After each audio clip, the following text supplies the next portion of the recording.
Hello and welcome to After Dark with Dr. Mike, and I'm Dr. Michael Coots. And of course, sitting across from me is the man behind the machine that makes it all come together, Misty.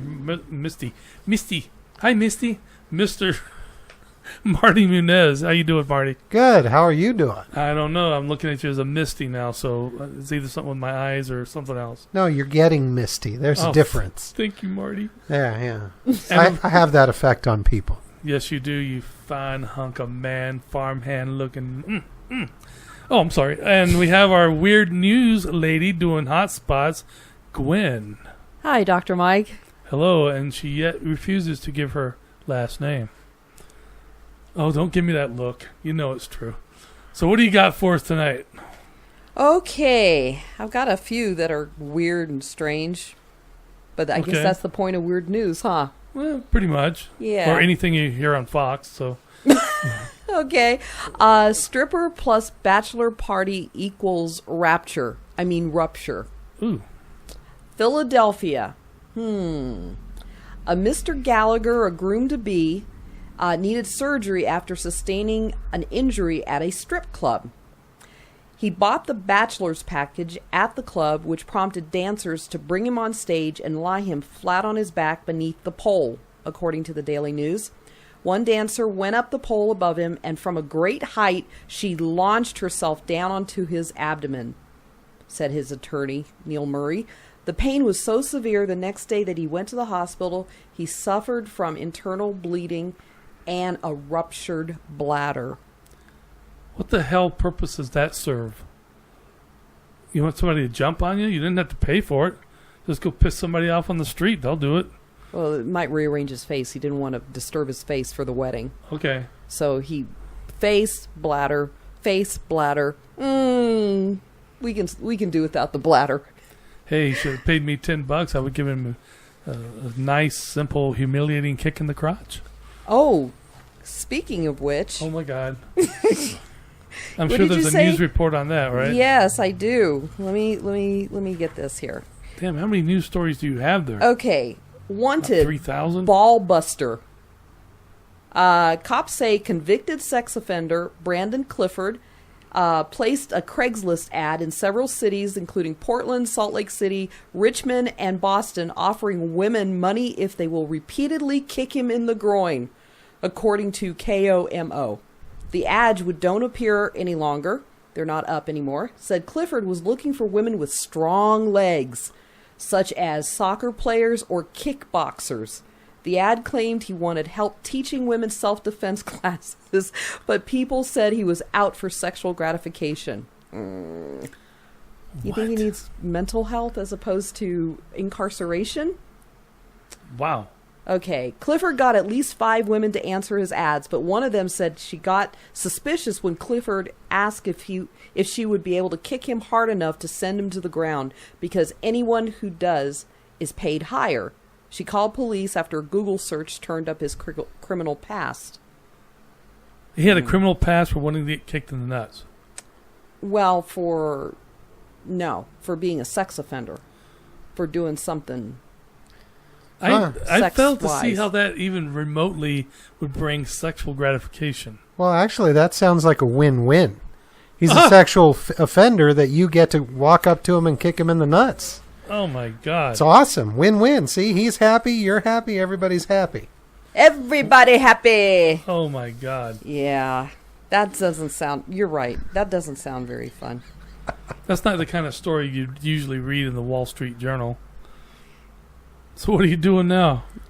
Are you finding so many weirdness, so much weirdness? Well, I know you have a lot of and things so there, but little time. The way you look at it, it's like it's so grotesque you don't want to read it. Well, no, it's not that. It's just so much. So I'm scanning and trying to feel what the spirit moves me. Oral assassination plot. Oral assassination plot. Yes, sir, Bob. A woman is being sued by her husband for allegedly trying to kill him by putting poison on her genitals and then asking him to perform oral sex. I don't even have a comment for that. Okay, keep going. He gets to come and go at the same time. Oh! Isn't there there's a gas station Yeah, there is. that name. There actually is. Yes, Come and Go. Oh boy, maybe we know where they got that inspiration from.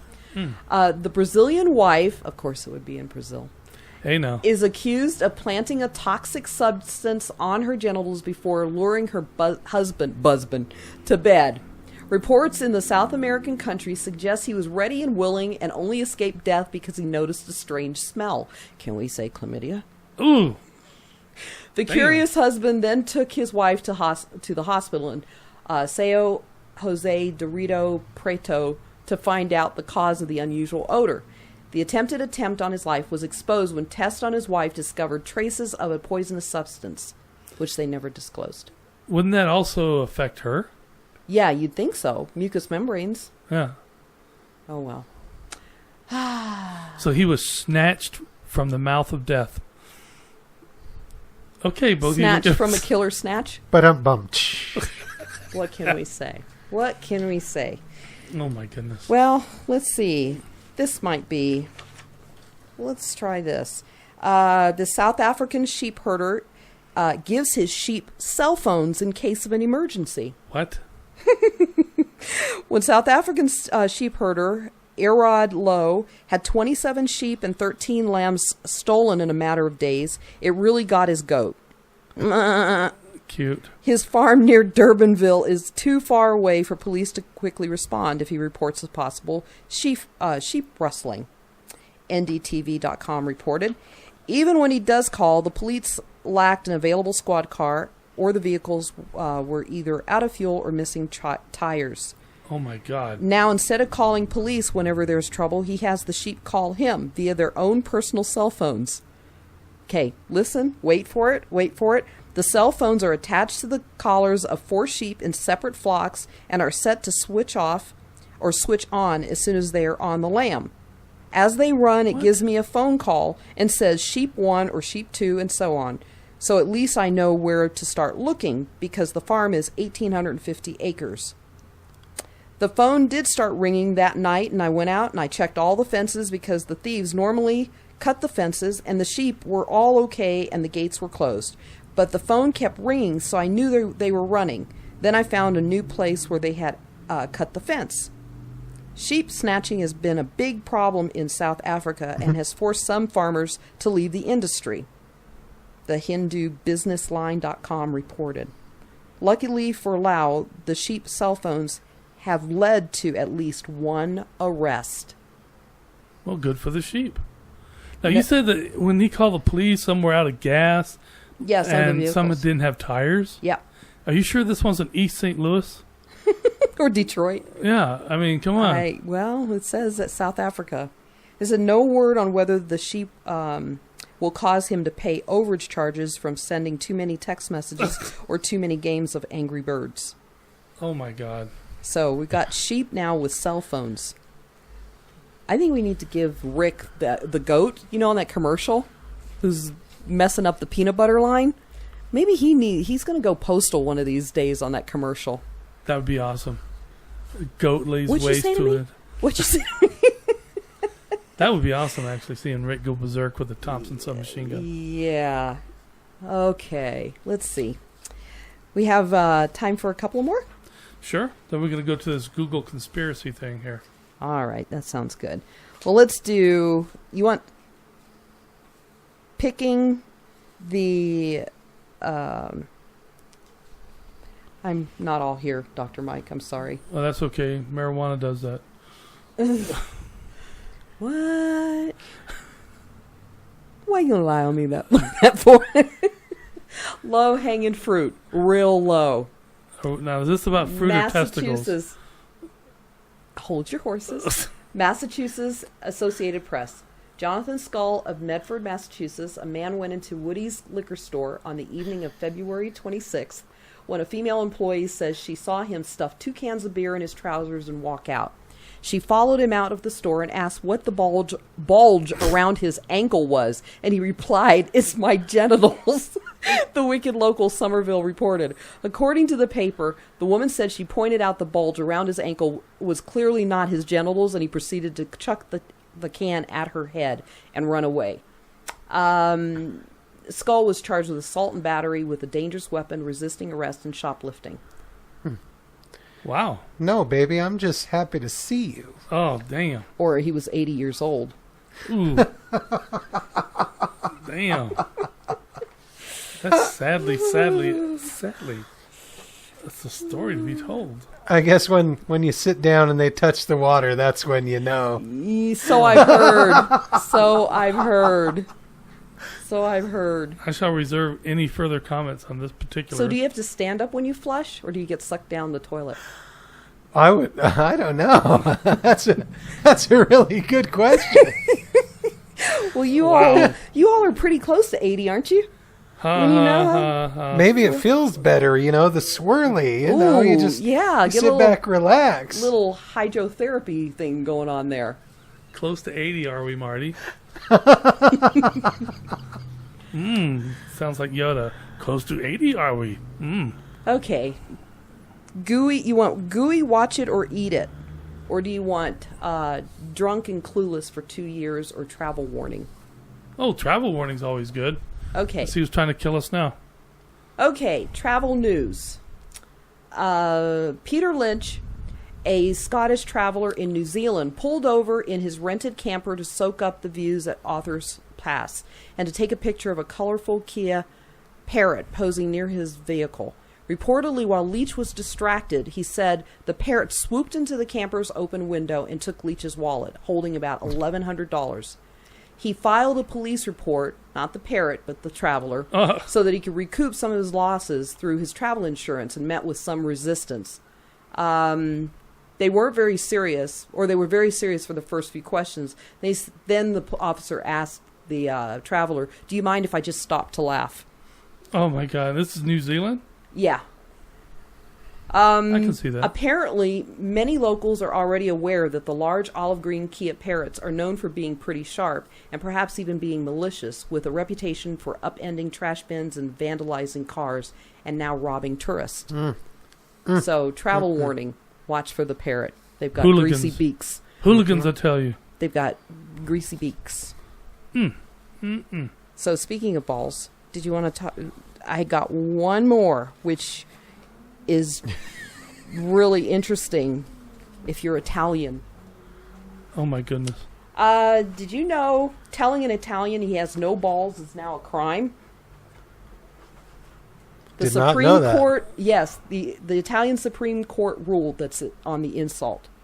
From Newser, Italian's highest court has ruled on a subject of utmost importance, whether it's a crime to say a man has no balls.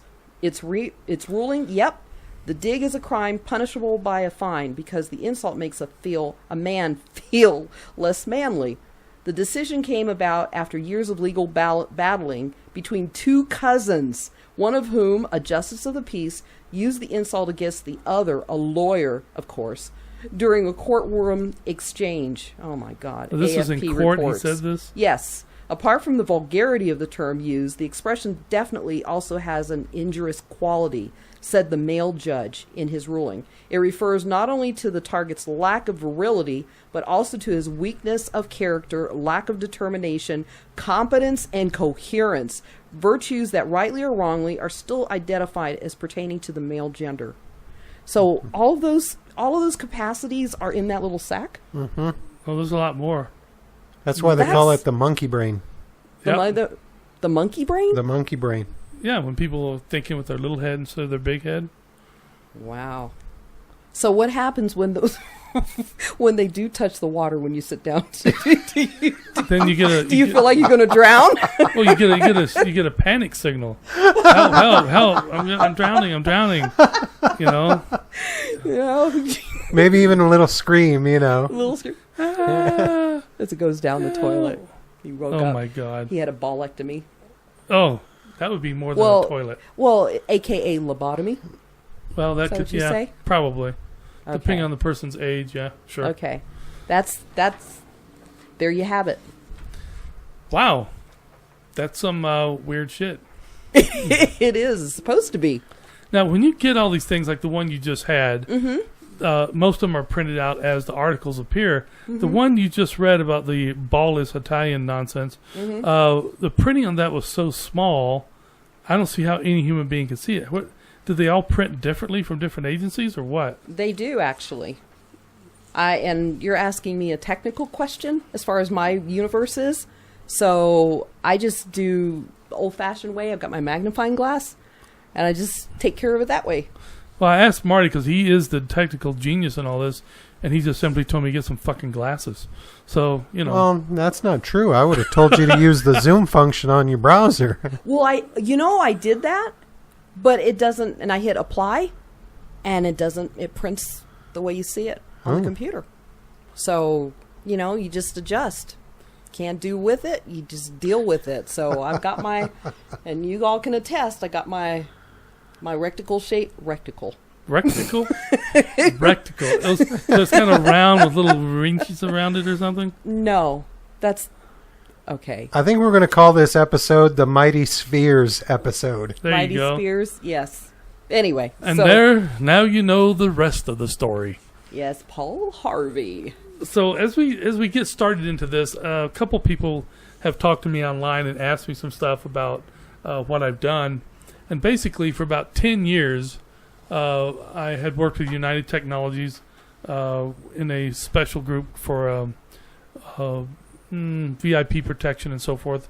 And at the same time, I was a police officer, and I did occult investigations. So I was able to work with the Colorado Bureau of Investigations and the FBI and several other agencies concerning occult activity and cult and regular cult type stuff. So that's where I got a lot of that training from. And then I went on to get my PhD as a forensic psychopathologist, and again studied a lot of the occult activities, cults, vampirisms, the goth community. And some are pretty cool, some are very dangerous. Depends on what it is you're talking about. And so tonight, before we get into the main things we want to talk about, we came across this thing from Google. And talking to several people, we found that Google has blacked out certain parts of maps throughout the world. And the reasoning is that government agencies allegedly, now I wasn't there and I don't know, but allegedly they have been told by certain individuals that these areas that are blacked out are places where there are extraterrestrial beacons and other places that the U.S. government and other governments do not want you to see. And I find that to be quite interesting. So we did some research, and one of the number ones is Baker Lake, which is in the Inuit Nation in northern Canada. And a man identified as Dr. Boylan believes that the blackened out area are places where there are several, I guess, described as extraterrestrial beacons that have been there for thousands and thousands of years, according to the Inuit people. And some of the other places, some more ancient and some new, are places like Ramstein Air Force Base in Germany, which is a NATO force, Air Force base, and has America, Britain, and all the other NATO countries. And they allegedly have some particular dish and antenna type things there that do not fit into the norm of any known. So I don't know about that. Then the Pacific Northwest of the USA, they say they're talking about things where there's like something that has to do with FEMA, Federal Emergency Management Agency, and HARP, which is an extremely powerful antenna array that's set up that can affect the atmosphere, it can affect the weather, and things like that. And it's a lot of these things are kind of vague because whoever is discussing them are not telling exactly everything that's there. But apparently they all have one theme in common, are extraterrestrial sightings, UFOs, antenna arrays that don't fit into anything that people recognize or know. Maybe it's something super top secret. Maybe it is intergalactic, extraterrestrial. Maybe it's interdimensional. I don't know. But it goes. Some of the places are like, and if I could pronounce this, I could probably speak a lot of languages. Scatuhacha oil refinery in Hungary, where they say there's from the government there as well as several other governments, the censorship, as they call it, of the Hungarian oil refinery is extremely powerful. They have orders shoot to kill if you come near it. And then one that we just got through watching a 2-hour scientific special on is called the Unknown Area in Russia. Now, this is a forested area that's been closed by the Russians and several other agencies where people and animals have gone into and become highly poisoned by radioactivity, in which they found underground or undermarsh dishes that can come up. It's very bizarre. It's extremely bizarre. And they claim that they were weapons that were used over 10,000 years ago between extraterrestrial races. Now, this is stuff that has come out through Google. This isn't something that I came up with, or Marty, or Gwen, or anybody that we know, or any other investigators. These are things that Google are saying, and people that work at Google have come up with, and that's why they're blocking them off of maps. I mean, but if you wanted to go there, the only thing you have to do is look for the blocked out area, and kind of take a wild guess. North Korea also has quite a few of these things. I don't even want to discuss North Korea. It's a nasty-ass place. And then, of course, the actual HAARP site, which is in Alaska.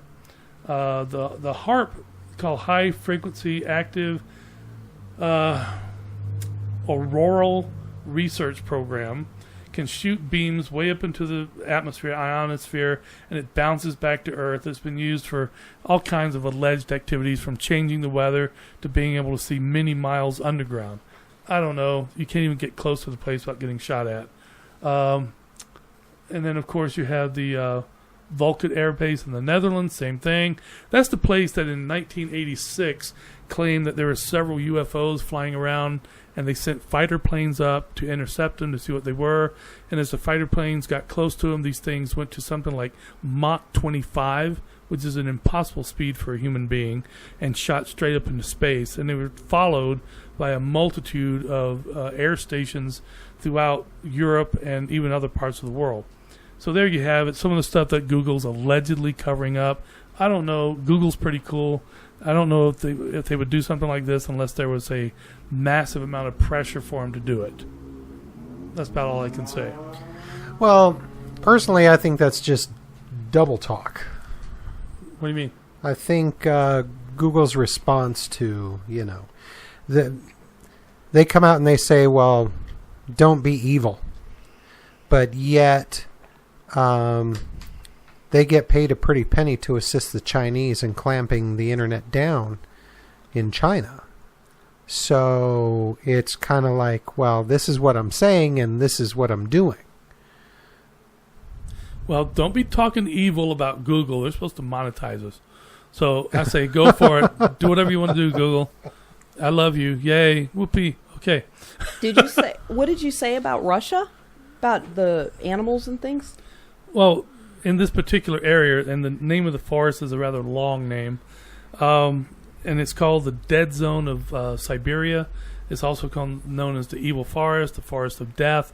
And people who have gone into it, and apparently there's a large reindeer population that have come out of that particular area, have burn marks all over their bodies, and then during the post-mortem, they see that these things are radiation burns and all this type of stuff.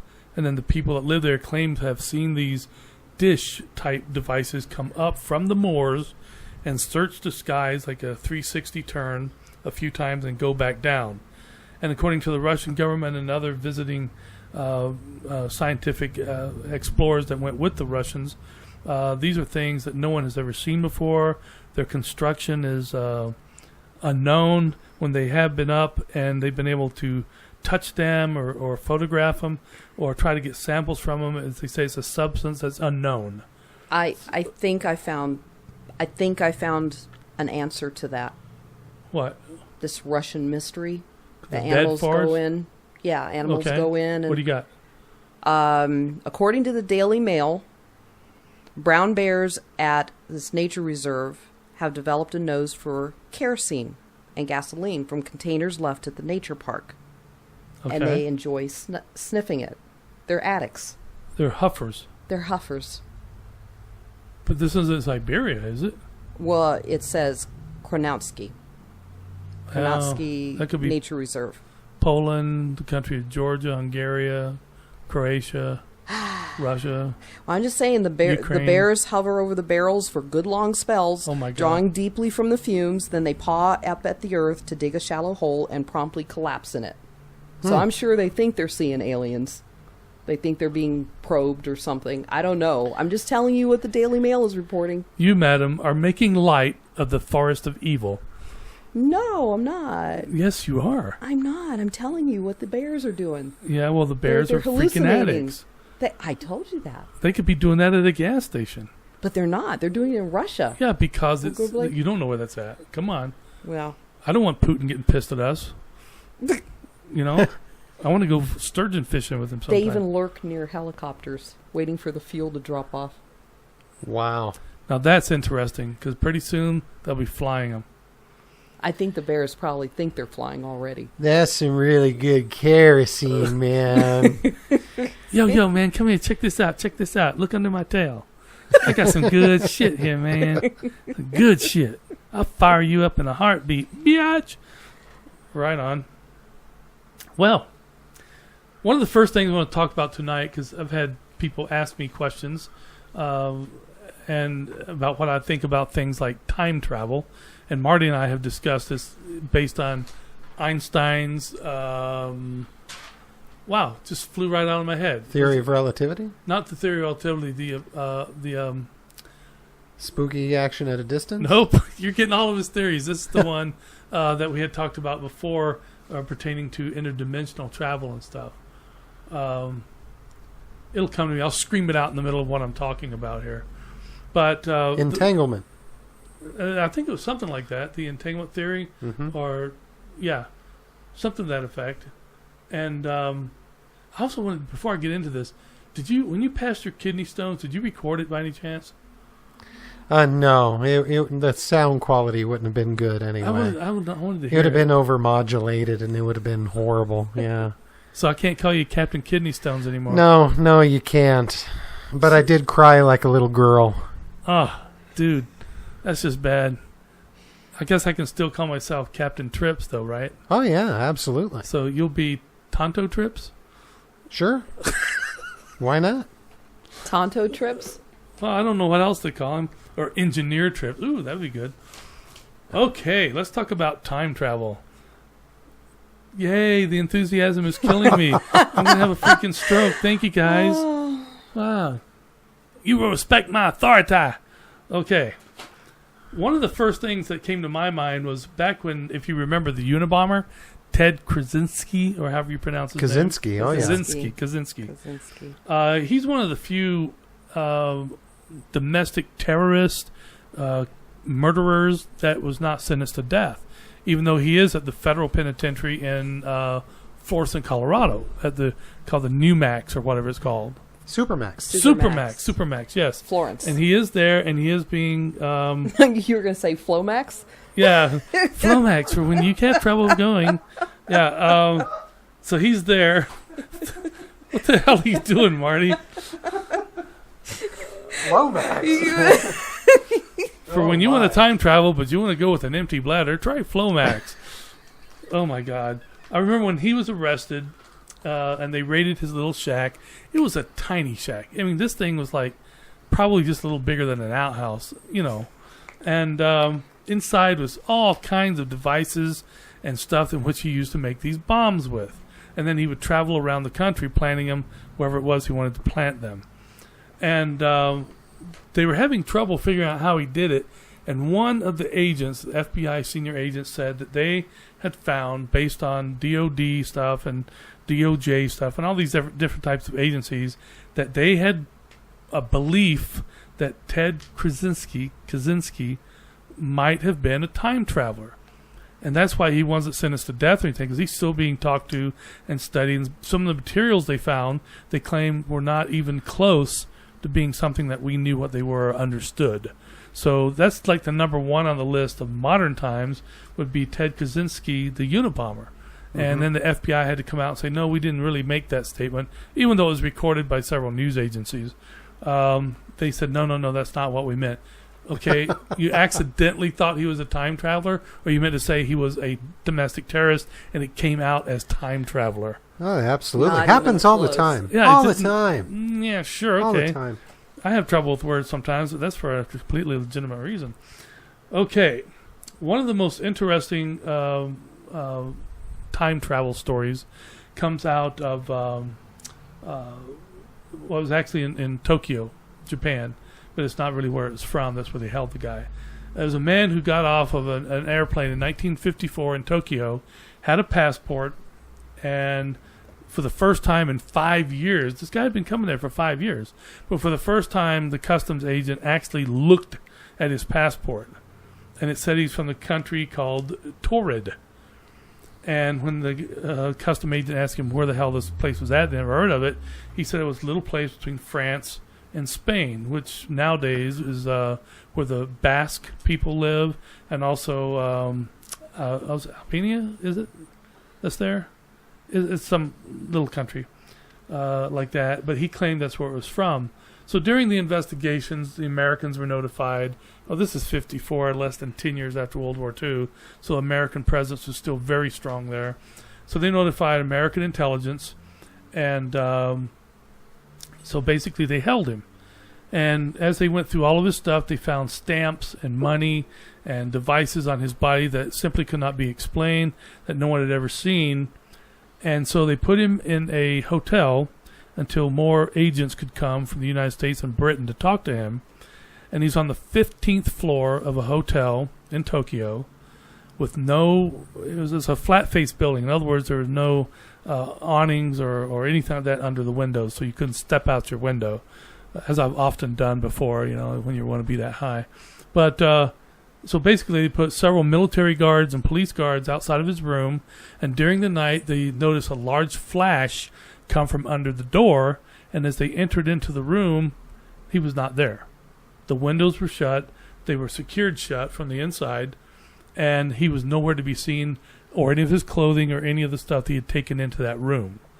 And to this day, all these various agencies that were involved said that they truly believe that, quote unquote, if there is such a thing as time travel, that was certainly one case to believe in. So that's something to think about. Sounds like Right? the Terminator. Well, perhaps he that's where they tried. got the story from. Arnold time traveled. Yes, but he time traveled for dick. This guy apparently time traveled for information. For Okay. what? Well, Why? because he was a gay prostitute at one time in his life. Allegedly. Oh, yes. I'm sorry. Marty constantly reminds me of that. He allegedly was a homosexual male prostitute. Nothing wrong with that. I'm okay with that. But, if you're going to play the game, be honest, right? He's okay with that. Yeah, I noticed that. Hey, man. Hot oil rub. Quick trip to the With baths. Arnold. Oh, no. He would hurt me. He said, He would hurt me bad. TMI. Come here, little man. Give me your weenie. No. Where the fuck is it coming from? Okay. Number 2. turn over, I got your back. He got more than my back. Wrecked him. Damn near killed him. Okay. Oh my God. Okay. We kind of went off track. You two are looking at me like I'm completely insane. No. Keep No, going. I'm This is enjoying good this stuff. bedtime story here. Bedtime story. Yes, Yeah. it's good. Good stuff. I'll be back. It makes it better even that it's true. Yeah, true. The only problem is with some of this is I can't even read my own writing. This is very interesting, which became... It's not a lack of needing glasses. It's that's some really shitty handwriting. Okay, when I write fast. Doesn't that come with the doctor title? That's, Yeah. I would hope not. Cause, probably that and the fact I use the computer for everything. So I look at my own handwriting and goes, did I do that? You may change the font. Yeah, I need to change it. Make a little finger here. In 1932, there was a couple of photographers who were in Germany, and their names were J. Bernard and... oh my God, my handwriting is horrible. Okay, well, while you're figuring that out, okay. you're saying a story in Germany? Yes. Okay, I got one for you. This is crazy shit. I can't even read my own writing. Wow. From now on, I'll use the word processing. So Hitler and Göring are standing atop the Berlin Oh my God! radio You're reading tower. jokes from World War II. Hitler says he wants to do something to put a smile on Berliners' faces. So Göring says, well, why don't you jump? She has pulled out the jokes from World War II book. A factory worker, Marianne Kay, was executed for telling this joke. Her husband had been killed in Stalingrad. That's... So you could get horrible. killed for telling a joke. Yeah. Boy, there'd be a lot less Confederate flag flying people around here, wouldn't there? I went in as a joke. Shut up. Okay. If Hitler, Göring, and Goebbels were on a ship in a storm and the ship would sink, who would be saved? Answer, Germany. This is from a World War II This German is jokes. actually a war jokes. Dead Funny, Telling Jokes in Hitler's Germany by Rudolf Herzog. It's a book. So it's got some pretty interesting things. You should go out and get it. Oh, yeah. It's really relevant right now, huh? Well, you said Germany. I just went with it. I just flew in from Berlin, and boy, are my arms tired. Oh, my God. Obviously, he's not a Stuka dive bomber. He would have loved it. Jesus Christ. Let's get back to this thing about the time travel here. 1932, James Bernard Horton, who was a German photographer, and his partner went to a town called Hamburg. While they were there, they said they saw planes, heard the whining of plane engines, and the town was blowing up. They took photographs of the explosions and the war and everything, and they went back to Berlin. When they got the film developed, it was normal. There was nothing there. So they described in great detail what they had seen, what had been done, and said that before they left, they had been told 40,000 plus people were killed. Well, the Nazi strong arms at the time, so they obviously had been drinking or doing something else bizarre, and just chastised them and sent them on their way. Well, in 1943, 11 years later, everything that they had described and everything that they had seen, even the photographs that they claimed to have been taken, came to pass. 11 years later, everything they had talked about happened, and there were over 40,000 people killed. It was the largest mass bombing by the Allies to date in that war, to that date in the war, and they had described it in perfect detail 11 years earlier. Many doctors in Germany, including von Braun, who later became in charge of NASA, and a few other ones who became our rocket scientists, said they believed that for some reason at that particular point in time they had actually gone through an interdimensional time shift and was able to see what was going to happen 11 years later. And many people who have studied this and looked at the evidence which had been presented in 1932, which came to pass in 1943, claims that this was in fact a solid belief for time travel. Though in their particular case, it probably was an accidental interdimensional shift. I don't know if it would be accidental. In fact, that makes absolute sense. That makes perfect sense. Okay. And here's the rationale behind it. Say you are someone who has the ability to travel through time. Okay. If you have that ability, then comes the eternal question, where do you want to go? What do you want to see? Some of these people are definitely going to want to see what's going on in Nazi Germany at that time. What are these big events? They're going to want to see huge events, right? Right. What's a very huge event? Bingo. One of the largest bombing campaigns which is contributing to the end of the war. Right. So if you are opening a portal through time to a very specific area at a very specific time, it's also going to affect all time in that area. Think about it. Makes perfect sense. Perfect sense. I didn't think about it that way. In fact, that's almost that could be proof positive that time travel has been invented sometime in our future and that it actually does exist. Well, if you had your chance, Dr. Mike, to time travel somewhere or some point in time, where and when would you go? Personally? Yeah. I would love to have been... And Marty, I will hear about you too. Well, basically, I would love to have visited the Pax Romana called the Peace of Rome, in which they had peace for 100 years, and the emperors weren't like screwing donkeys and making horses senators. It was actually a very peaceful, beautiful time in ancient Rome. And also, I would like to have been able to meet, go back even further, like to Greece, and meet Socrates and Plato and some of the other great philosophers. And I would love to meet Alexander the Great. And I'd like to go back and see who Jesus Christ actually was. You know, what did he do? What was it really like? You know, because when you look at books, well, there's several ways of looking at it. You know, history is written by the victors, those who win wars and so forth, and history is written by men. So what was it really like? Who were these people? What were they really like? You know, and my list is long. I'd love to meet Einstein. I'd love to meet Tesla, and all the great philosophers and all the great religious icons, and say, this is that person. This is what this person did. This is what they look like. You know, things like that. You know, and I'd like to go back and spend some time with my father, who passed away several years ago, 2008, from radiation poisoning and injuries from working on the Apollo project at White Sands Missile Range in Alamogordo, New Mexico, in which they still had just miles and miles of radioactive sand from where they had tested the bombs. You know, so there's a lot of things I like to do. I can't really say there's one particular thing.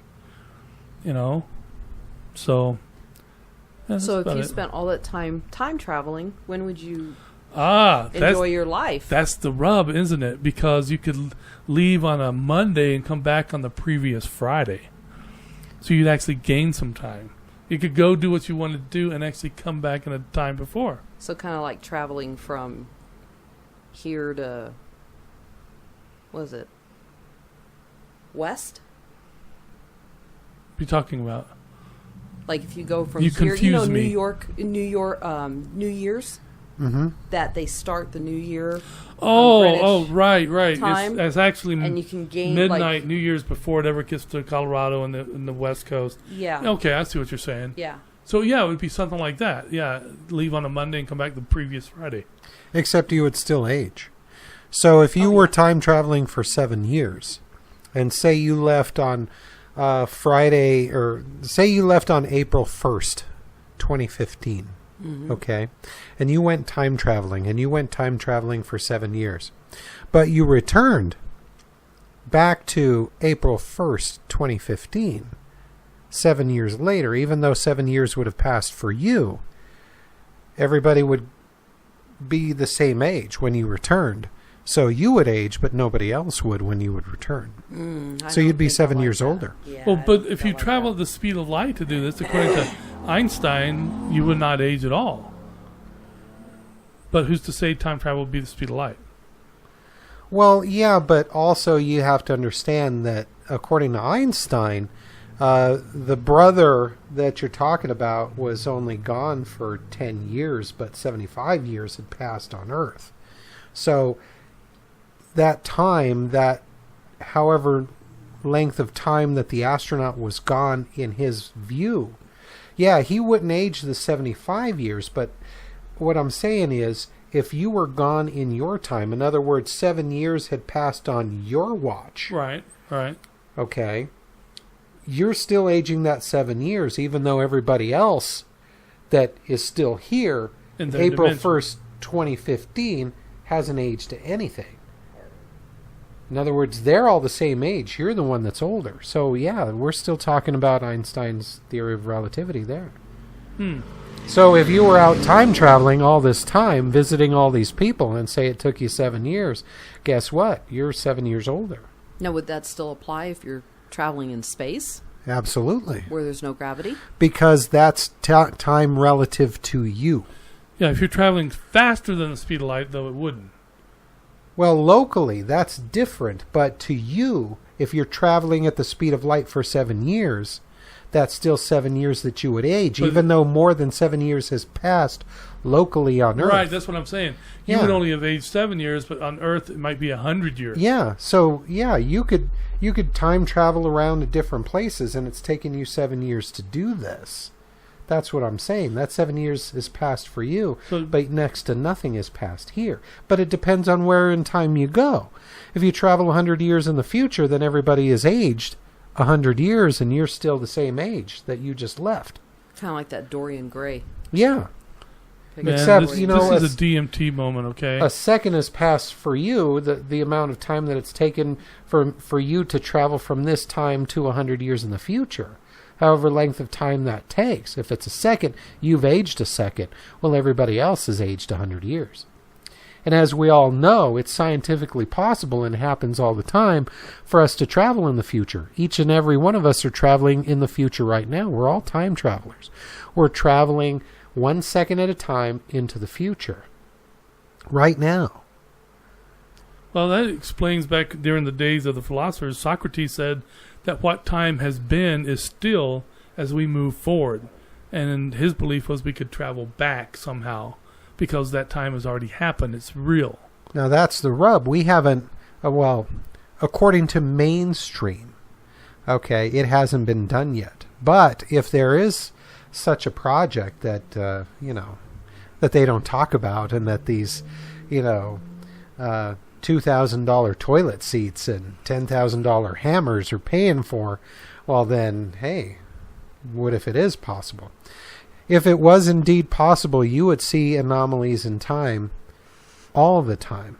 And in fact, just the last story that you mentioned would be proof positive that it has been invented because those anomalies do exist. Trippy, man. Way trippy. So, Weird. where would you like to go in time? Two that I'll say publicly. The first one would be to go actually probably about 4,000 years in the past and watch the pyramids being built. I think it would be monumental. I think it would be very interesting. Yeah. To be a part of the Egyptian culture of that time. And something tells me that it would be nothing like what we are told it was. Mm-hmm. But just for Probably the not. opportunity to be there and to watch it happen. And oddly enough, around the same time, Stonehenge was being built. And it'd be interesting to see the people that were around at that time as well. You know, while you're there, might as well just check it out, see for yourself. Now, Yeah. how would you get from Egypt to Stonehenge? Is in Time travel. Well, if you could travel through space-time, which is what time travel is, space-time, you could travel from anywhere at any time, at any point. So you could travel from Egypt to Stonehenge. You just punch it in your little time travel machine and press a button. Boom, you're there. The other place that I would go is I would go and hang out with the Beatles in Germany before they made it big. Just hang out with them in the bar scene and listen to them play and get totally shit-faced with them and, you know, just hang out and say, yeah. So these are the things you'll mention publicly. Yeah, absolutely. Privately, what would you talk about, Marty? Well, that would be Public. for a private conversation. Oh, you don't want to tell the people listening? No, that's right. You know, some things need to be left private. You know, there are things that not everybody should know about. I have no individuals. filter, so fuck it. You know, whatever. Right. You know, a person has to have some sort of mystery to them, or else what sense is the individual? And I think that's something that's lost upon the youth of this generation is that they don't want any mystery. What happens to a world where there are no mysteries? There is no magic. There is no unknown. We lose dreams. We lose so much. Man, you're getting really heavy right now. Yeah. Seriously heavy. Okay, Gwen, where would you go? I haven't given it any thought. The reason I say that is because I'm of the firm belief that if you go back in time to just even talk to somebody or see something, you're going to affect everything else. And so you saying hanging out with the Beatles, That's right. they may not be the Beatles. Well, they'll always be the Beatles, but will they... But maybe only in your mind because you know that was a possibility. Right. And when you went back, something changed and they missed that opportunity, that magic in a bottle. Well, it that depends lightning in on a which bottle. theory you subscribe to. Because there are multiple theories of time travel. One of which Yes, there are. says that a paradox is possible, and that's the one that you're talking about. And there was a book written in the, late 50s, early 60s, and it was called The Sound of Thunder. And it was by a famous author, and he's talking about time travel going back to prehistoric times, the age of dinosaurs, and they would go on dinosaur safaris. That became the movie The Butterfly. No, actually, it was called The Sound of Thunder. Oh, what was the butterfly one? The butterfly effect is essentially time travelers paying. It was a commercial venture, and as long as they stayed on like this conveyor belt, and they could travel back in time, they pick a period back in the dinosaur prehistoric time, right? And they pick it and they go back. And they would find a dinosaur that was going to die anyway, and then they would kill that particular dinosaur at the time that it was going to die. Of course, the platform that they were all on was above the earth, so to speak, and it was not able to interact with the world there. But a butterfly lighted on it, didn't it? Or that's did right. One of them step off? As just a spoiler, a butterfly ends up on the conveyor, and one of the time travelers actually squishes the butterfly on his boot, and as they go back to the future, they can't read the language. Everything, it looks the same, but the language is different. He can't read or write anymore because it's changed, and the only thing that happened while they were back was squishing that one butterfly. So back to The Sound of Thunder, that's kind of the same thing but different.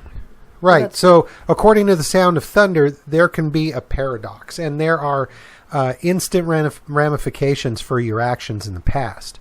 Okay, then there's another school of thought that says, well, every decision you make creates another universe. And if that's the case, there is no opportunity for there to be a paradox, because if you go back in a time, and to use the old argument, you go back in a time and kill your grandfather, well, yeah, you're never going to be born in that universe. But as soon as you kill your grandfather, another universe has been created. So your universe is still there. It's just like another universe pops right into existence. I believe that the Japanese physicist, of course I can't think of his name right now, they called that the multiverse. Multiverse, yes. And which each of us has tens of thousands, if not millions or more universes that we could be in. Right. Same as the saying, like, ancient Rome still exists in that particular multiverse. Exactly. They're still doing their thing. Exactly. So, yeah. So if you could travel through space and time, if you subscribe to the multiverse theory, you would have to go back to your time and to your universe so that you could be back where you left. You could also travel to other universes and other possible timelines and other decisions that people have made. I really can't think of any place that I would personally want to go back in time. Not right off the top of my head. What about the future?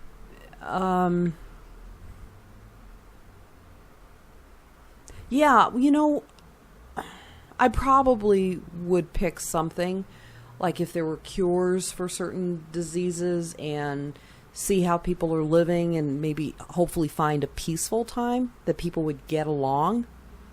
Or, there's just as equal a chance that we've all been blown to smithereens and global warming, the earth is completely shut down and we're in an ice age again.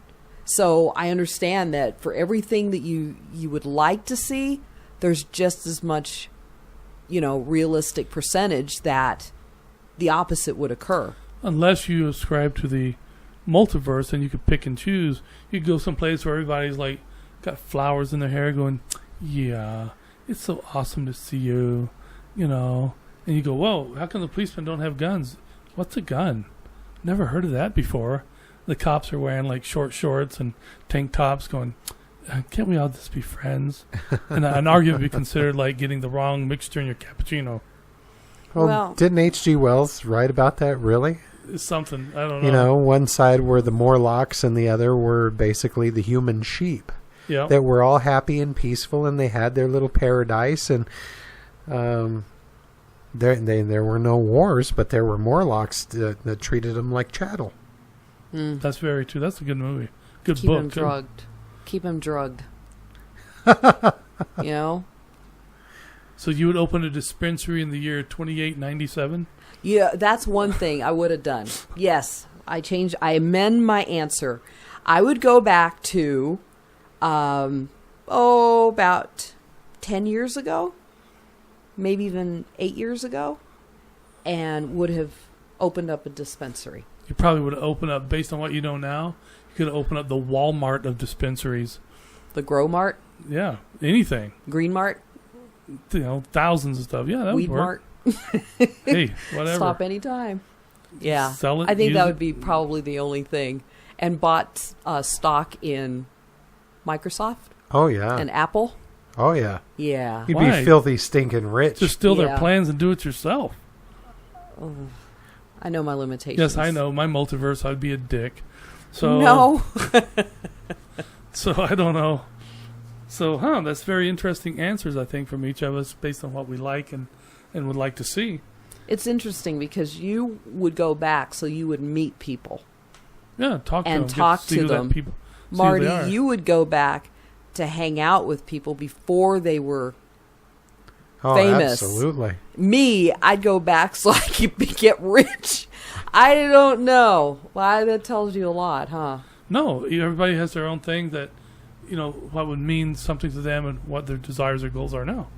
I guaranteed if I was to take, I have like 4,600 friends on Facebook, quote unquote, and I guarantee I'd get 4,600 different answers. Yeah. So, yeah, it's pretty wild. And who knows? Maybe we have done that. We have done these things, and You we never just. know. it's Well, then back my in our- memory really sucks. So, let's go to this third story here, which is very interesting.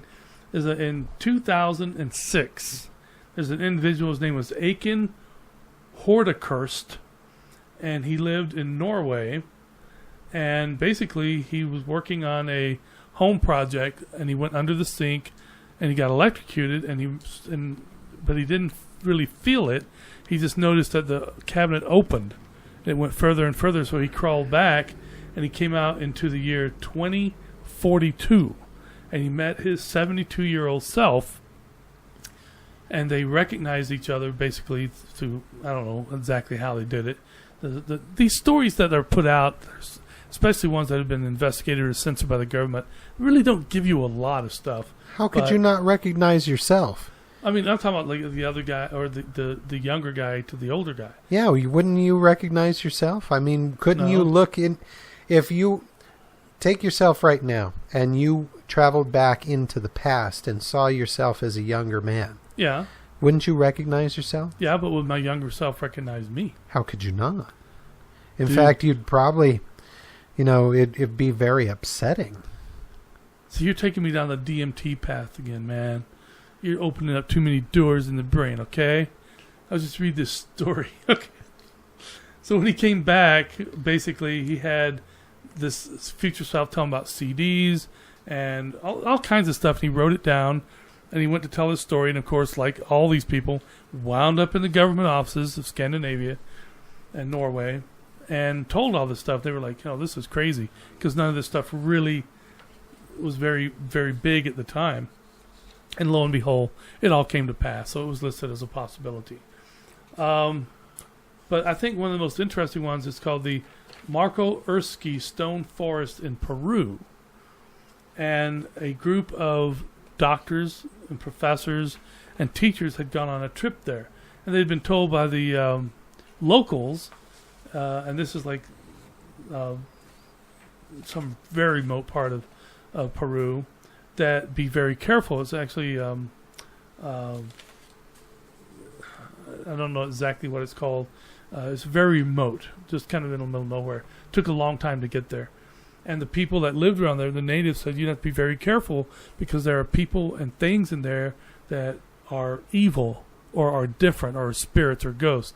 And during the time period, they went into what appeared to be a 17th century village with a stone-made buildings, and a couple of them had gone into these buildings, took pictures and all this stuff, brought it back out, which led to a long investigation. They went to some of these areas, and there were stone type foundations, but nothing there.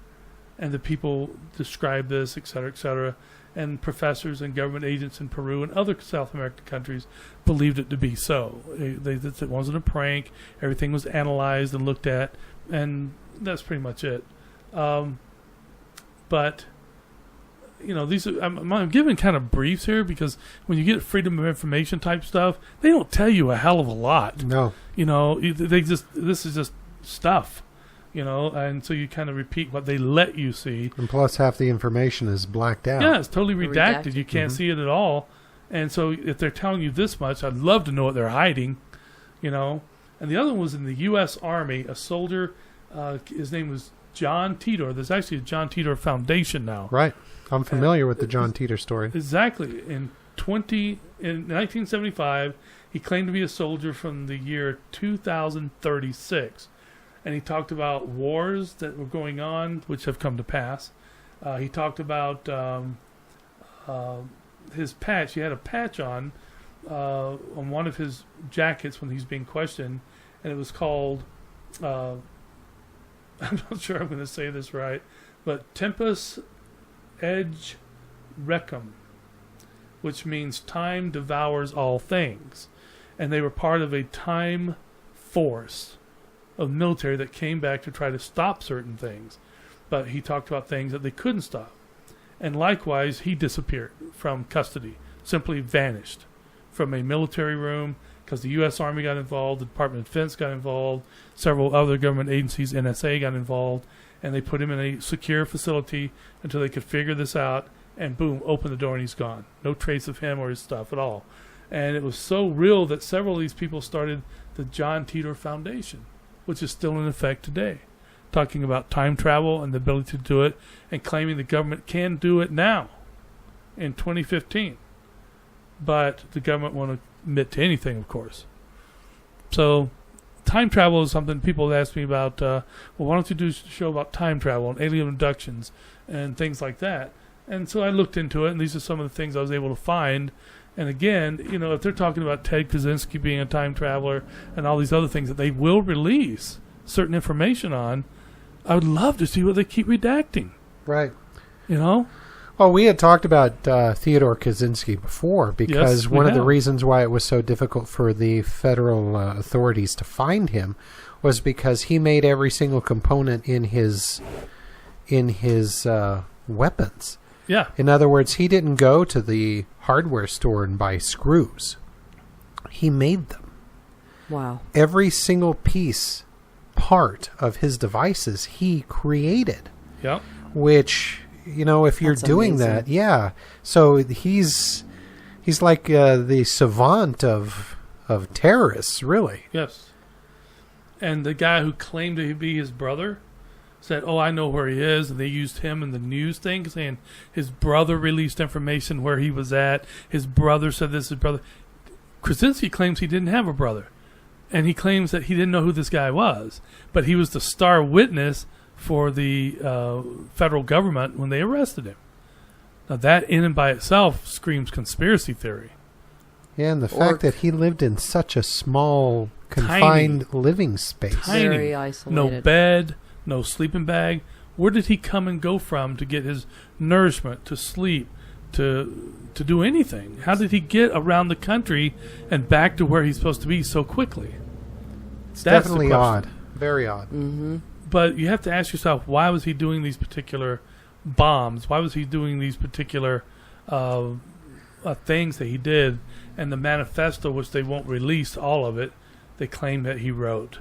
I think it's probably one of the biggest combination time travel, government conspiracy, total bullshit on the guy of any story I've heard. So they're keeping him alive for some reason. And according to Supermax, he has multiple visitors all the time from various government agencies from around the world, including NASA. Why would NASA be interested in a Unabomber? Why would NASA even want to talk to him? I can think of a few reasons just right off the bat. Like they're going to bomb the moon or something? No. Like No. he is a time traveler. No, not even that. Okay, say that there is no conspiracy at all. Say that he is who the feds say he is. Okay. That he's this person who did these things, that he made these things all himself, and he lived in this small confined space for so long. Ah. What would Space NASA, travel. of all the agencies that would want to know how to engineer something from nothing and living in a confined space for an extended period of time, NASA's your baby right there, because that's what they do. They get in these spaceships that are very small, travel to different places, whether it's here, the moon, some asteroid, another planet.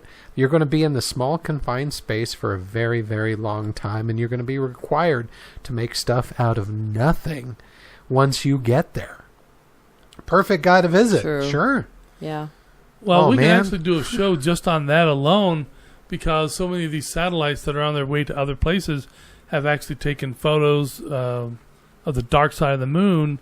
And allegedly, recently, an individual at NASA, I guess because they're pissed off because they're getting so many funds cut,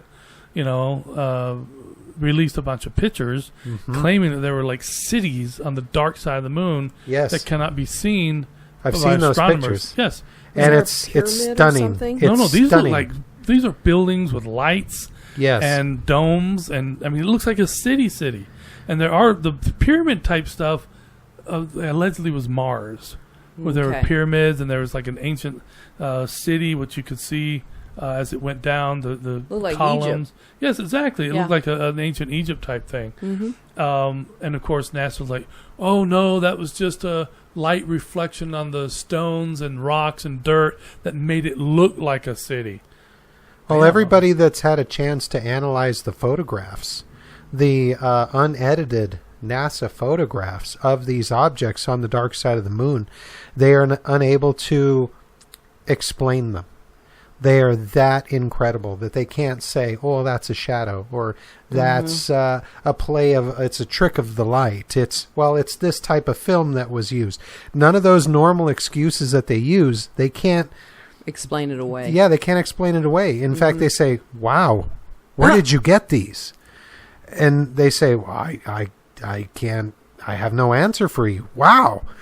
Followed by, "Can I get a copy of that? Because, Right. whoa, that's very interesting." Yeah. Well, some of the ones that I've seen recently are it looks like several domes, perfectly round, and 3 V-shaped buildings with obvious lights on them, because it's it is the dark side of the moon, and I guess it really is dark. It's not just a term, and these things have lights all along them. Spaced perfectly, like you'd see outside of a hospital or a military base or a prison or a police, whatever. Well, maybe it is a prison. Maybe that's where they send all the super assholes to. Well, and plus there are spires higher than any skyscraper on Earth. Yeah, because there's no gravity to pull it down. Yeah, and these things are huge. That makes sense. They're very high. Wow. The photos are amazing. In fact, there is a documentary about it on Netflix. if Maybe you we wanna could check do it something out. like that. Maybe alien abductions and the moon bases on Wednesday. Let's do it. Sounds kind of interesting. Alrighty then. Well, this is After Dark with Dr. Mike. We'd like to thank you for listening. Tonight we've been a little more somber than usual, and that's simply because we come across a lot of stuff. Marty and I discussed many things, and Gwen and I discussed many things, and I got turned on to this freedom of information stuff online, and I've been getting some really, really weird shit. I mean, stuff that I never thought the government would even admit to. And again, I say, if they're admitting to this much, what are they blocking out? Right.